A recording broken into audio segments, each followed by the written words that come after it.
you.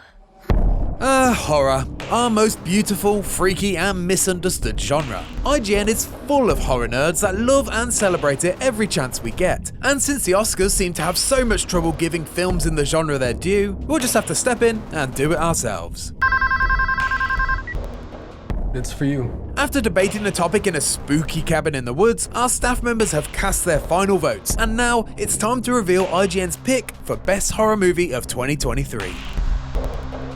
Horror movies have been produced for nearly as long as the medium's been around, and there's good reason for that. Audiences love to be scared, and they keep coming back for more. Plus, they're relatively cheap to make, and that leads to some really exciting little murder engines that could narratives when they take off unexpectedly. Skinamarink kicked off 2023, a liminal nightmare directed by Carl Edward Ball, which raked in a $2 million box office haul off a $15,000 budget, a roughly 13,000% return on investment. Blumhouse saw similar success more recently, with the long-awaited Five Nights at Freddy's adaptation defying expectations, middling reviews, and a day-to-day release on Peacock to gross over $136 million against its $20 million budget. So we know horror's a relatively safe bet at the box office, but what's less sure is whether they'll be any good or not. Our nominees this year represent a wide breadth of the genre's offerings, all of which happen to feature up-and-coming filmmakers who are ensuring that we've got a very terrifying next generation of horror to look forward to.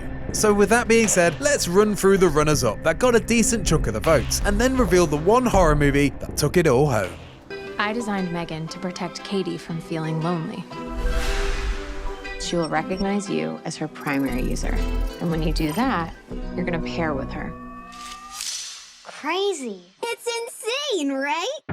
A modern take on the Child's Play premise of what if your doll was a psycho killer, Megan, or Mithrigan, danced her way to social media stardom, and with a sequel already greenlit, has cemented herself as a modern horror movie icon in short order. Directed by Gerald Johnson, the titular robot bestie imprints on her creator's young niece, and the bond that grows between the two quickly becomes a convincing case for instituting screen time rules for your kids. Although at least their tablets won't run for you with a katana if you try to turn them off.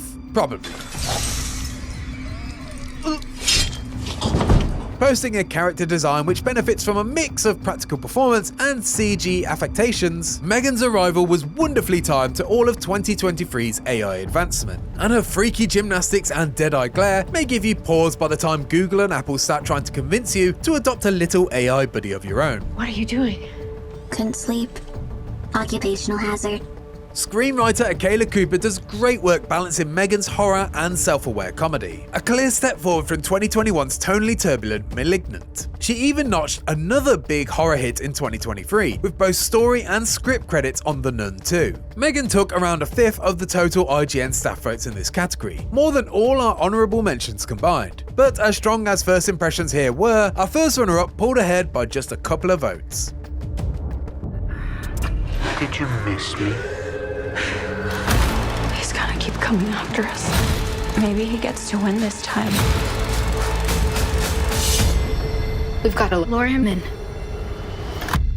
And we execute him.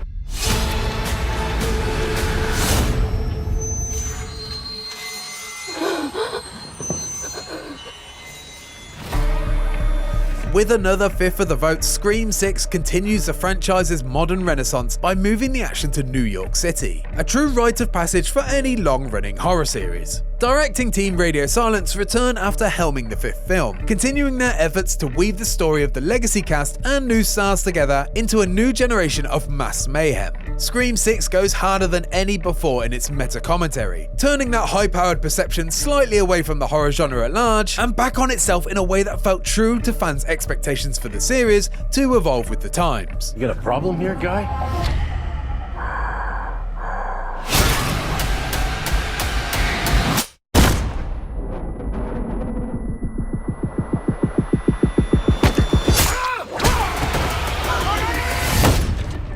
While franchise star Neve Campbell's absence is an undeniable sore spot, the return of Scream vets Courtney Cox and Hayden Panettiere proved a success, as did the choice to keep its protagonists grouped together rather than splitting them up for the middle of the movie. And of course, Scream 6 takes full advantage of its New York City setting, playing up the claustrophobia inherent in packed subway trains and tiny apartments alike. It's one of the best Scream movies yet, but our winner is less interested in screaming and more on talking. Light the candle to open the door. Blow it out to close it. Put your hand on it. Now say, talk to me.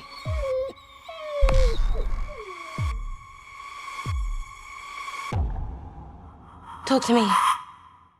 It started as many horror stories do, with whispers, not out for the dark, but from somewhere even more terrifying. Film festivals. White people shit, man, I tell you. Audiences were getting their first taste of Danny and Michael Philippous's directorial debut, and anyone who doubted the Raka Raka guys were invited to grab a mummified hand and say, "Talk to me." and have the doubt and the shit scared right out of them. Talk to Me is a stellar arrival for the Philippou brothers on the big screen, a genuinely well-crafted tale of ghosts and grief, and IGN's runaway for Best Horror Movie of 2023, with almost half our votes, more than both the runners-up combined. Talk to Me borrows from the framework of The Monkey's Paw and Bloody Mary urban legend, with its central MacGuffin, a disembodied chalk white hand which serves as a conduit to communicate with the spirits of the dead, a volatile gambit, which requires the utmost care in order to not give spirits any opportunity to wreak havoc through those who have reached out to them. So it's too bad that the kids in possession of the hand are exploiting it for social media glory. The increasing carelessness with which the characters treat this powerful curio serves as an excellent metaphor for the dangers of substance abuse, especially in the face of grief that lead character Mia is processing. Please, Mom. Talk to me.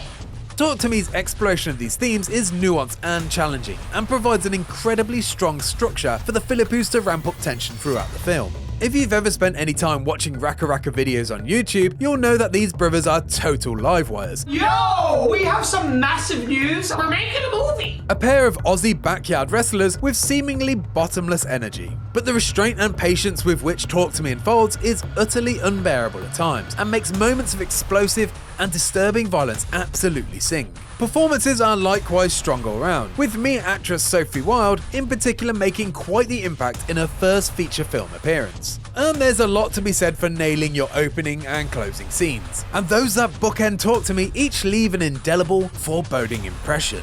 So let's give Talk to Me a hand for being IGN's pick of Best Horror Movie of 2023. Just, maybe not that hand. I let you in.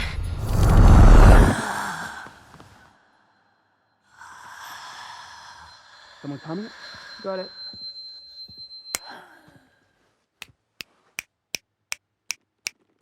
There you are.